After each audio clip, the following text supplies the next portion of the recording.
Mayang adlaw mga kapagla Mikalegson. Kumusta ang matag usa? Sa ka laing higayon usab nga dili kita makapamaladong sa mensahe sa kamatuoran nining adlaw. Diya sa balang kasulatan ang pagpuluhan pagsanta sa fanatismo. Ang buhat 20 bersikulo 28 ngadto sa 30 nagaingon, tagdan ninyo ang inyong kakalingon ug ang tibuok panon nga nini ang Espiritu Santo mao ang naghimo kaninyo mga magbabantay sa pagtagad sa iglesia sa Ginoo nga iyang nabatunan pinaagi sa iyang kaugalingong dugo. Ako nahibalo nga sa magagikan nagani ako pagasudlon kamog mabangis nga mga lubo nga dili maluoy sa panon, o gikan ra gayud kaninyo adunay magapanindog nga mga tawo nga magasultig mga binalit-ad aron sa pagpamira sa mga tinun-an ngadto kanila. Ang fanatismo mopadayag sa ato gayud ng mga taliwala. Ang paglimbong maabot og sa ingon nga kaniya nga kung mahimo ilang pahisalaagon bisan pa ang mga pinili.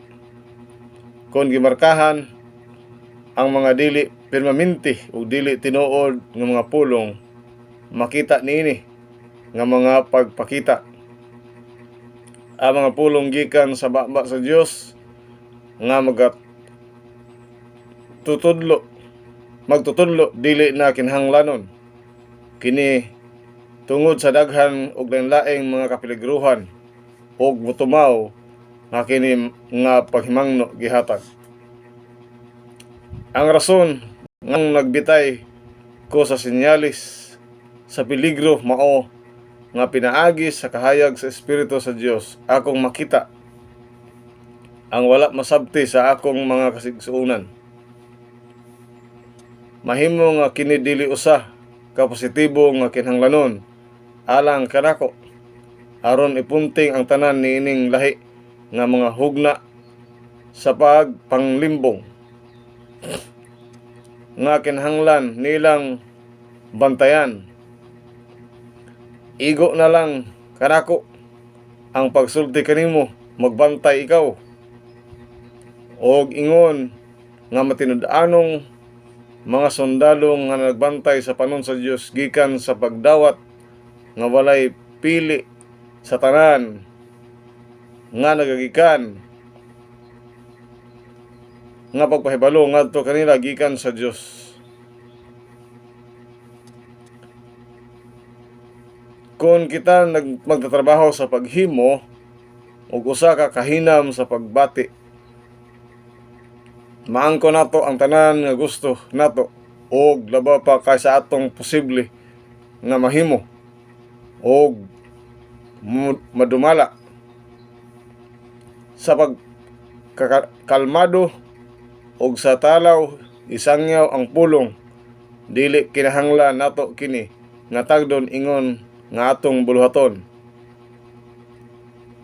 sa pagmugna og pagbati. Ang balang Espiritu sa Dios lamang ang makahimo og himsog nga pagbati. Tuguti nga ang Dios mobuhat og tuguti nga ang tawhanong ahensya magalakaw nga maaghop atubangan kaninyo. Nagatubang kaniya, magabantay, nagahulat, nagaampo, nagalantaw ngadto kang Hesus sa matag gutlo, ginadumalahan og ginakontrolar sa balaang espiritu nga mao ang kahayag og kinabuhi. Selected Messages Volume 2 pahina 18 a 16 ngadto sa 17. Mao kini ang pahimangno nining kabuntagon o nining adlaw kapag mikalagsuon na kinahanglan ang pagtagad sa atong kaugalingon sa tibuok nga panon nga nanad nini ang espiritu nga nagahimo kanato nga mao nga atong magbalantay sa pagtagad sa iglesia sa Ginoo. Diin ato nabatunan no pinaagi sa iyang kaugalingong dugo. Dahil nabalo kita nga diha sa atong taliwala magagikan nga pagsulod sa mabangis nga mga lobo sa ug dili maluoy sa panon. Usad di katinuod nga kapag laom ni kaligsuon ni adlaw nga adunay pahimangno bisan pa sa mga mag-alagad ug adunay motumaw nga binalit-ad nga pagmensahe sa kamatuoran. Maayong adlaw ang Ginoo kanunay mag-uban ug mga panalangin kanato nga tanan.